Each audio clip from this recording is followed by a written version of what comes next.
KPCC നേതൃത്വത്തിനെതിരെയുള്ള VM. സുധീരന്റെ വിമർശനത്തിൽ കോൺഗ്രസിൽ പോരുമുറുകുന്നു.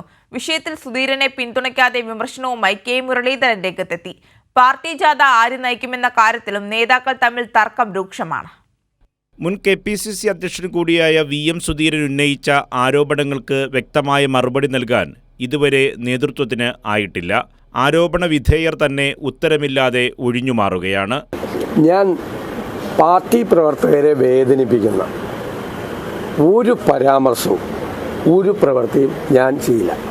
അതുകൊണ്ട് ആ കാര്യത്തിൽ എൻ്റെ ഒരു പരാമർശവും പ്രതീക്ഷിക്കേണ്ട. സുധീരനെ രമേശ് ചെന്നിത്തല പിന്തുണച്ചതോടെ വിഷയത്തിൽ നേതാക്കൾ രണ്ട് ചേരിയായി. സുധീരനെ തള്ളി കെ. മുരളീധരൻ രംഗത്തെത്തിയതും ഇതിന്റെ ഭാഗമായാണ്.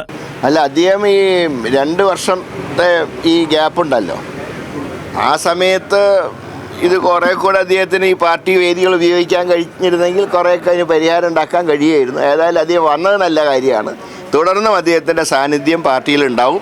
അതേസമയം പാർട്ടി ജാഥ ആരു നയിക്കണമെന്ന കാര്യത്തിലും നേതാക്കൾ തമ്മിൽ തർക്കം രൂക്ഷമാണ്. KPCC president K. സുധാകരൻ നയിക്കുന്ന യാത്രയെന്നായിരുന്നു ആദ്യ തീരുമാനം. പക്ഷേ പ്രതിപക്ഷ നേതാവ് വി.ഡി. സതീശൻ ഇടഞ്ഞു. തർക്കം രൂക്ഷമായതോടെ ഇരുവരും ഒന്നിച്ച് ജാഥ നയിക്കട്ടെ എന്ന് എ.ഐ.സി.സി നിർദ്ദേശം മുന്നോട്ട് വച്ചു. അവസാനം സുധാകരന്റെ ജാഥയിൽ നായകസ്ഥാനത്ത് സതീശനെയും ഉൾപ്പെടുത്തി. ഇതിൽ പ്രധാന ഗ്രൂപ്പുകൾക്കും അതൃപ്തിയുണ്ട്. സാധാരണ യു.ഡി.എഫിൻ്റെ ജാഥയാണ് പ്രതിപക്ഷ നേതാവ് നയിക്കുക.